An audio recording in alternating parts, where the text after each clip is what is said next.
Hello and welcome to the world of stories. I'm sure you're here for a bedtime story to help you drift into sleep. And so, let's begin. There was great excitement in the village where Babushka lived. All the old lady's neighbors were out of the doors, peering up at the wintry night sky, where the biggest star anyone had ever seen was shining down at them. Where has it come from? Everyone gasped in astonishment. What does it mean? Only Babushka stayed indoors, getting on with her housework as usual. What a lot of fuss about a star, she murmured as she swept and dusted, polished and tidied. I haven't got time to waste. I've got standards to keep up. Babushka's house was always spotless and in perfect order.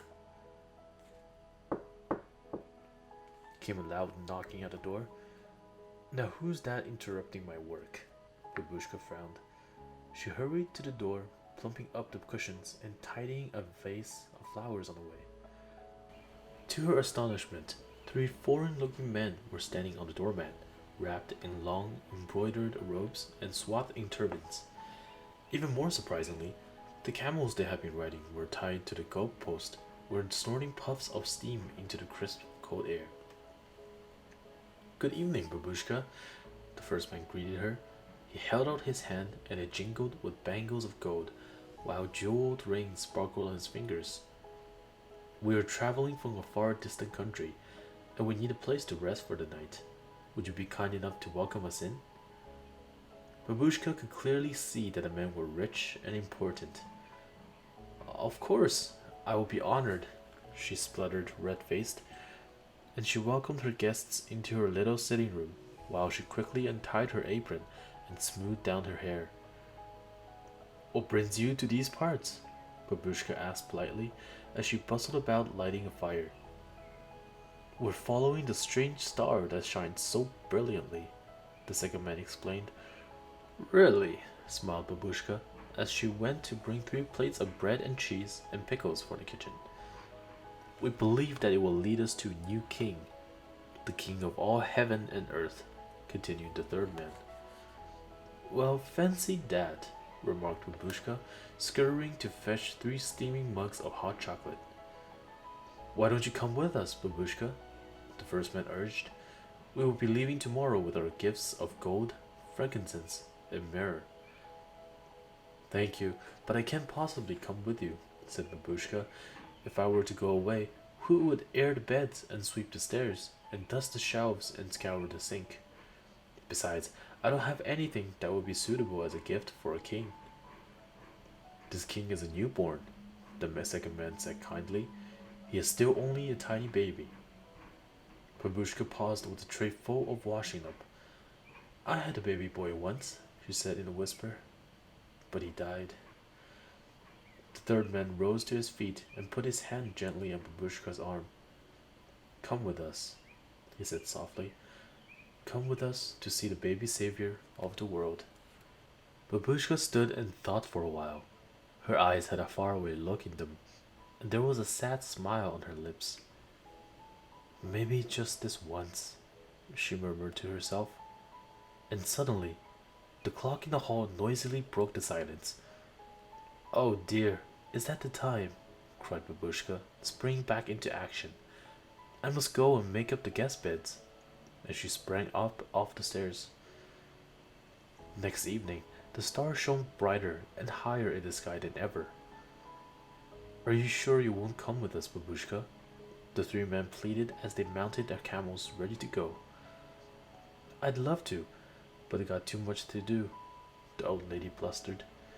The 3 men waved sadly as they lurched away. Babushka's heart was strangely heavy as she shut the door and went back inside her little cottage. She left her broom standing in the corner, the washing up in the sink, and the crumbs under the table, and she went and unlocked a cupboard in the corner of the sitting room instead. Babushka sighed a deep sigh as she gazed at the shelves in front of her. They were stacked with toys of every size and color. Babushka ran her fingers levelly over them, wiping off a layer of dust. My little son's toys would make a perfect present for the new baby king, she murmured. It took Babushka all night to wash and dry and polish all the toys, until every single one was as good as new. As the sun came creeping through her window, she packed the toys in her shopping bag, put on her overcoat and headscarf, opened her cottage door, and locked it behind her. Then she was off down the path. Babushka walked and walked and walked, through villages and towns and cities. She lost all track of time, but she noticed one night that a star faded from the sky. A few days later, she came to the little town of Bethlehem. "Have you seen 3 men on camels looking for a baby?" Babushka asked the local innkeeper. "Why, yes," replied the innkeeper. "The 3 men were here all right. In fact, the baby was born in that very stable over there." He pointed to a dingy hut at the back of his inn. The 3 men didn't stay long. Just as well, really, because just after they'd gone, a group of shepherds came to see the baby too. The innkeeper laughed. "It would have been a bit crowded with everyone there at once, but I'm afraid you're a bit too late." After the visitors had gone, the parents left with the baby last week. Babushka looked from the empty stable to her full bags of toys. "I will go on searching until I find the baby," she decided. "I will give him my presents and ask him if he will be my king too." Then she turned on the heel and strolled away determinedly. Babushka is still wandering over the world today, looking for the baby king. No one notices her as she goes quietly from house to house, but whenever she sees a good girl or boy, she dips into her shopping bag and places a toy by their bed. It is only on one day every year that the children find Babushka's gifts, and that is Christmas Day, the birthday of Jesus, the baby in the stable.